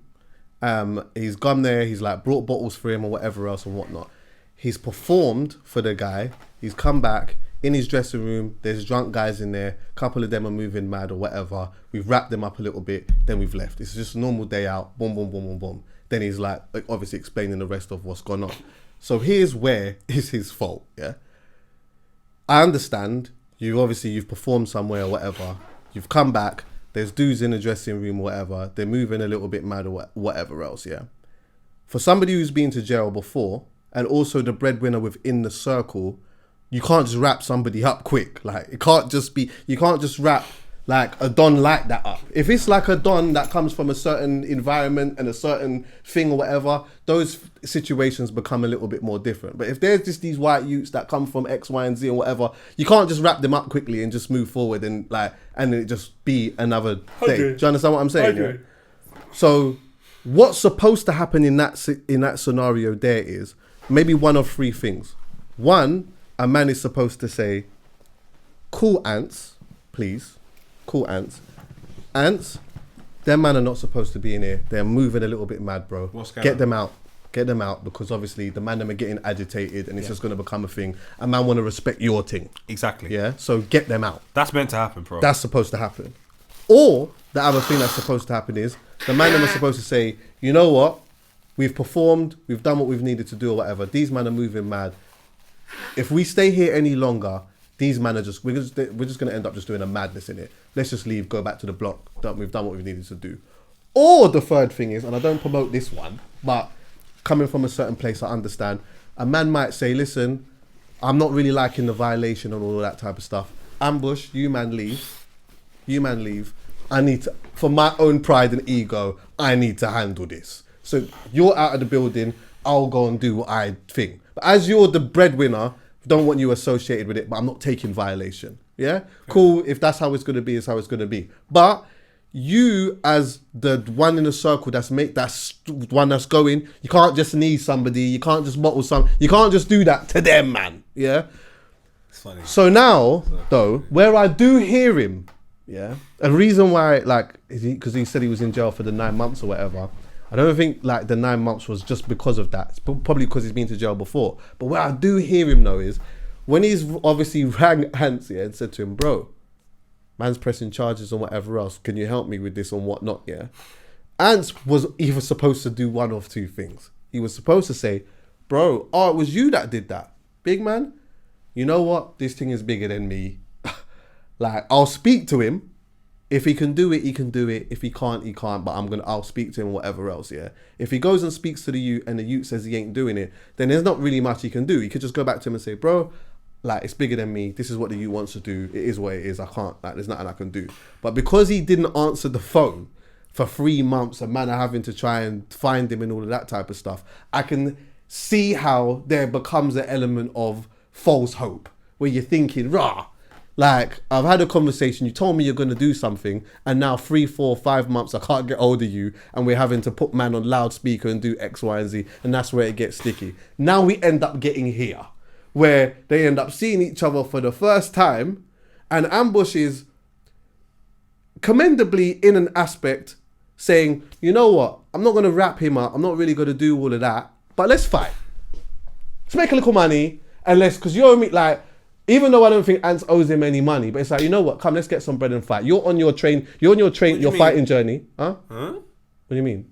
I'm in prison for as long as a pregnancy. Do you know how many shows I've missed out on? Whose fault is that? We'll get to what I think afterwards. Sorry, okay. So now you're on your fighting journey. I'm on mine. I go to the gym every day. Let's just make a little money and do X, Y, and Z and fight and boom, boom, boom, boom, boom. Then it turned into a whole situation outside of that. I don't even know. I've lost my train of thought now. I'm sorry. I apologize. But I guess in a nutshell, after all of that has happened, irrespective of all of that, I would actually like to see them have go in a ring and have a little fight together. I'd like to see them do that and make a little bread and shake hands and move forward, because irrespective of what's happened and how you think of something, yeah, Ambush does look like he's in a place where he's made peace with what has happened, and he's not going to go and the man are not going to go and do X, Y, and Z. They're not going to do any of that, because these men are not really like that. But instead of it being anything, let's just do something for charity. We don't even have to, he even said, we don't even have to take all the money. We could just give it to charity. Let's just do something for the sport. I would kind of like to see it personally. I have a whole different take now that I've listened to this information on the situation. You see, when you do R&B, yeah.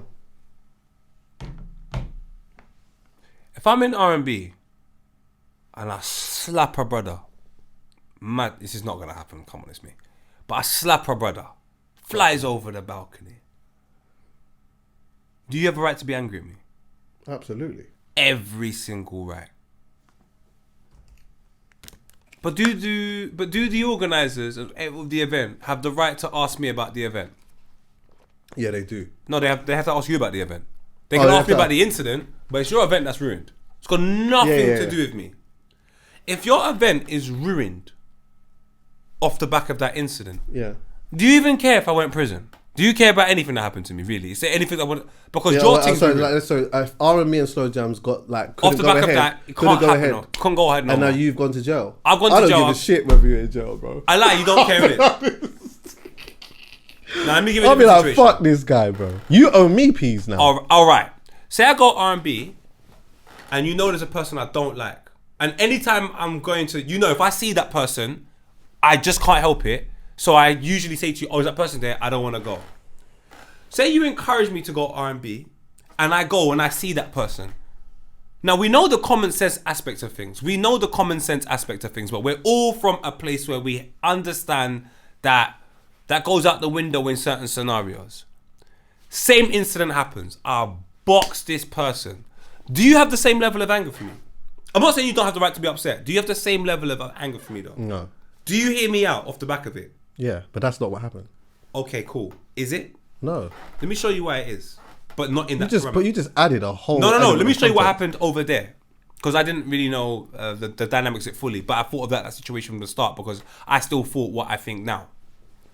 If I have an event, the most important people at the event are the talent. Yeah. They are the most important people. If I throw a shoot myself, forget my ego as poet. If I throw a shoot and I'm booking PK and Steve, they are the most important people.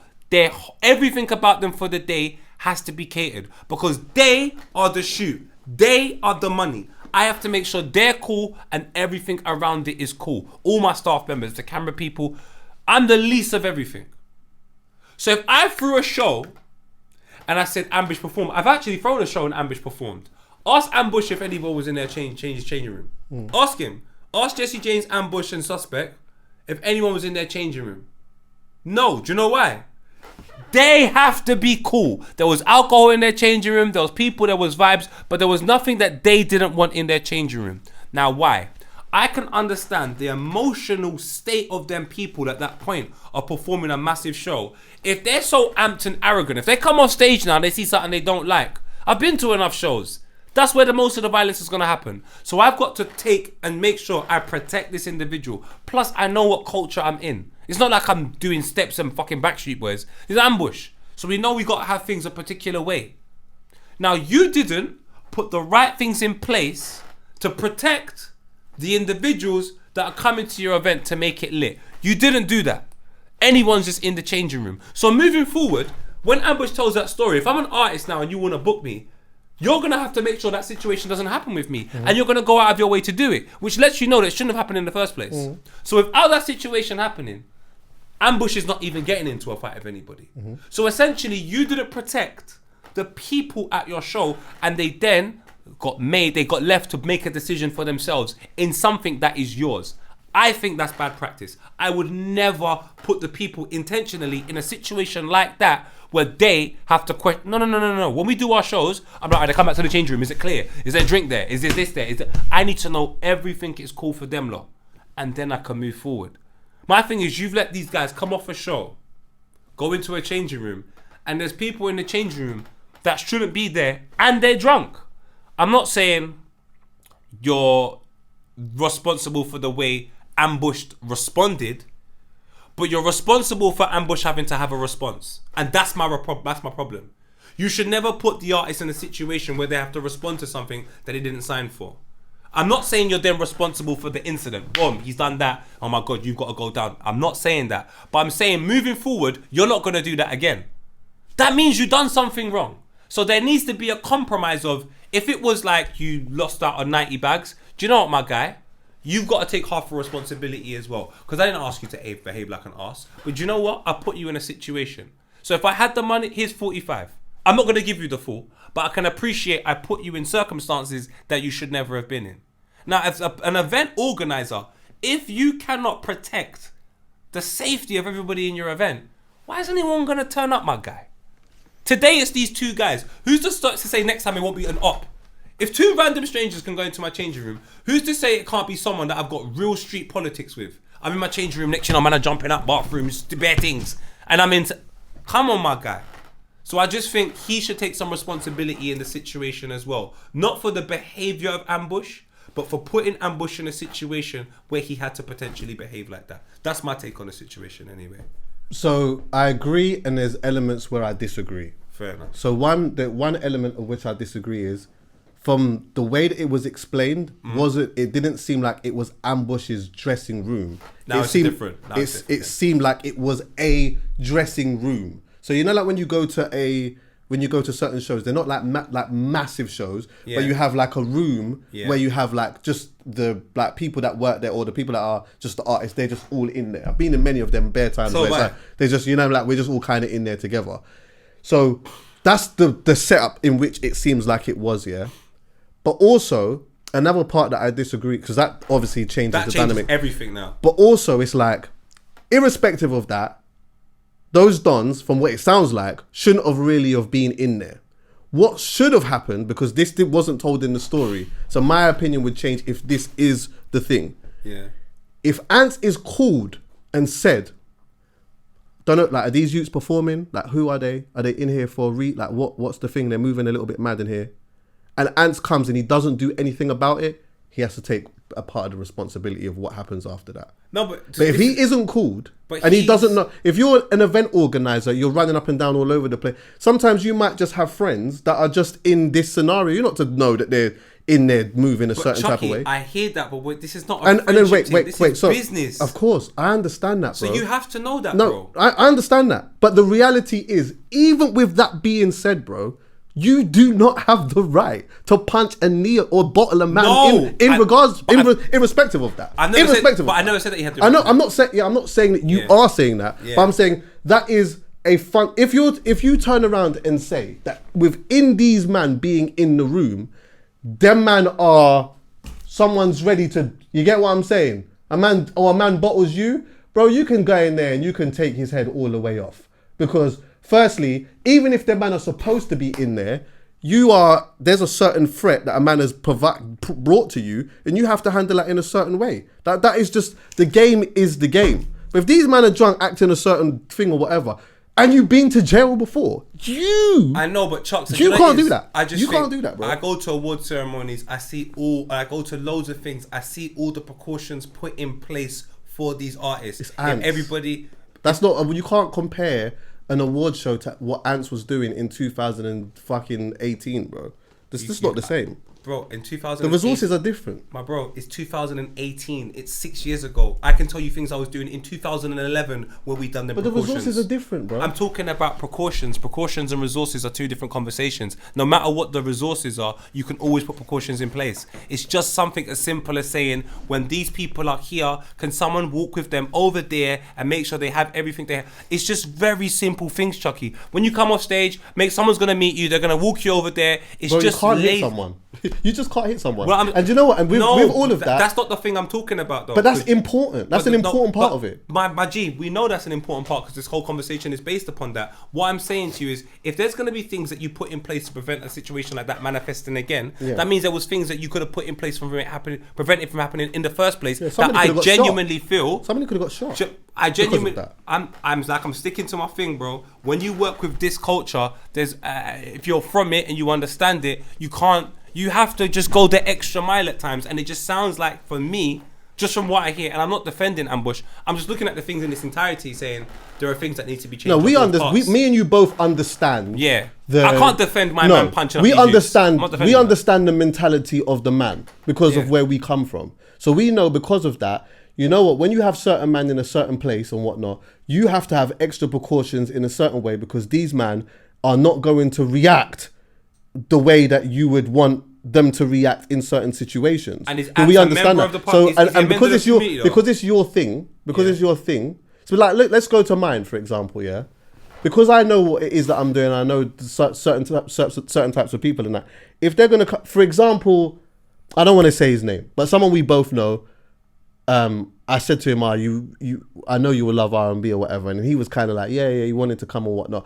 And we were talking about the potential of him being there. Yeah. But because there's certain other man that we know, thing or whatever, He can't. we know that by him being there, if he ever is to come, we know what we can do to make sure that it is not an issue. Because we understand that. With that being said though, you can't just shoot somebody, brother. You can't just punch them. But that's what I'm trying. But this is what thing I'm trying to say to you. If you put things in place and something still happens, at least you can sit back and go, do you know how much I tried to do to prevent that from happening? My guy, you're on your own. Yeah. In this situation, it's not the same. You actually didn't put anything in place to prevent something from happening.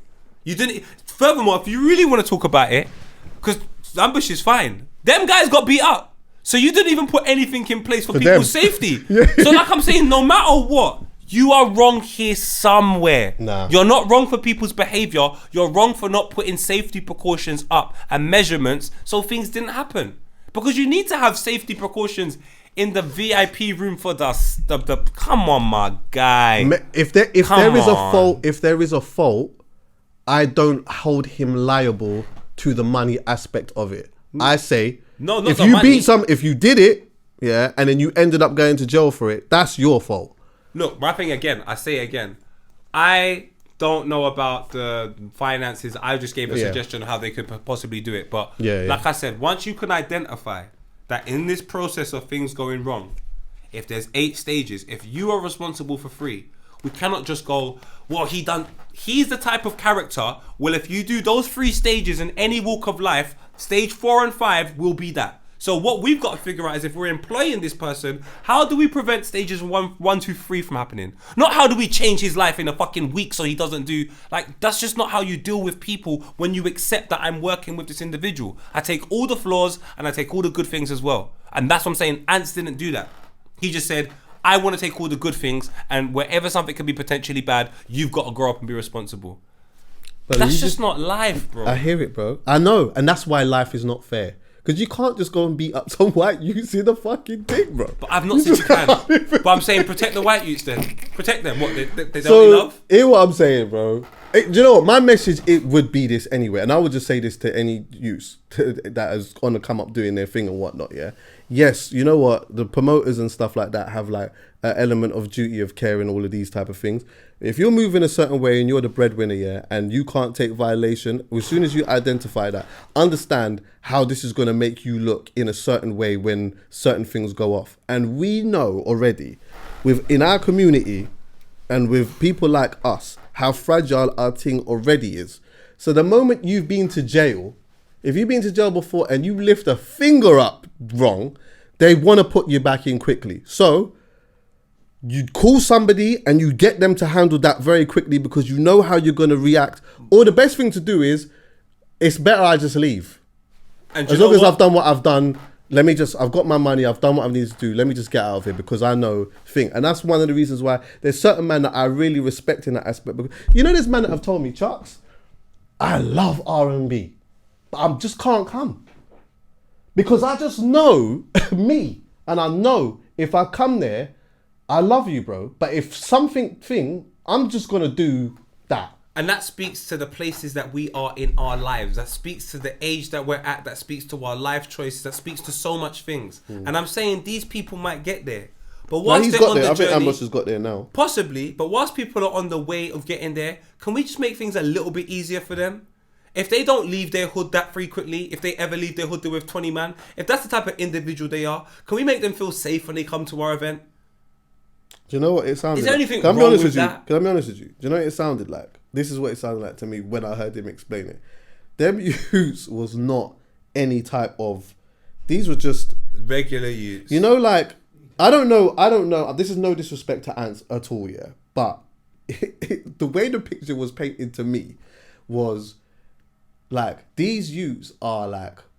It just sounded like it was just some white Essex youths that was there drinking a bit of beer, overexcited... sorry, bro. Yeah, we're done now. Yeah, we're done. No, we're not actually done. But anyway, them man, they got wrapped up and boom. Hey, look, it is what it is. It's sad guy, innit? So that's sad. I don't want no one to get wrapped up, man. Yeah, we don't want no one to get wrapped up, but that's how the thing goes sometimes. Man have to go jail. Man do the compensation thing. Boom, bam, bing. Oh, do they pay, yeah? I don't think so. I don't know. But all I know is that I'd like to see at the end of it still, Antz, Ambush in a ring, have a little square dance. And then shake hands because you know why? Wait. Do you know why? Do you know why? Why? Every man must bleed. I hate you. I'm just gonna beat him up, man. That was cold. I should never have stopped you. Go on. I should never have stopped you. Hey, but yeah, bro, man, I have to leave still. What? No howlers? It's mad. I know it's late. I'll throw in one, and I'll be so quick. It'll be 30 seconds. They got me feeling like I'm academics. Have I got any? I throw in so many. Take them. Are you ready? I don't even think I want to. Are you ready for this howler? Yeah, we don't have to talk about it. We don't have to say nothing. Go on. Oh, no way! You lost it. They deleted the post. What? Basically, it was... hopefully, you lot are familiar with the show that was massive on Nickelodeon, where one individual drank orange soda. Nice. His name was Kel. Yes, the show Keenan and Kel. And Kel obviously loved orange soda. Now, Kel was with Shannon Sharp, the individual responsible for some of the biggest interviews in the game. Obviously, the Cat One Williams one at the top of the year is what kind of set the tone. Although I still think it was Jada Kingdom and Steph London. He had a conversation with them, Kel, anyway. And Kel basically spoke about a situation with his partner where she cheated on him on 2 occasions that he's aware of, and got pregnant on both occasions. And he stayed with her. I just want to say personally, with little information, maybe little care for anyone involved in it, and maybe I should be a little bit more sensitive to this subject. But Kel, my friend, even with my crazy history, you are a couple of nuggets short of a happy meal. God bless you, and I hope you stay single forever, because no one needs you in a relationship. Oh, what? Is this the winner now? Yes. What? Goodbye, Oh my my God. friends. Thanks for listening, everyone. Yeah. Oh.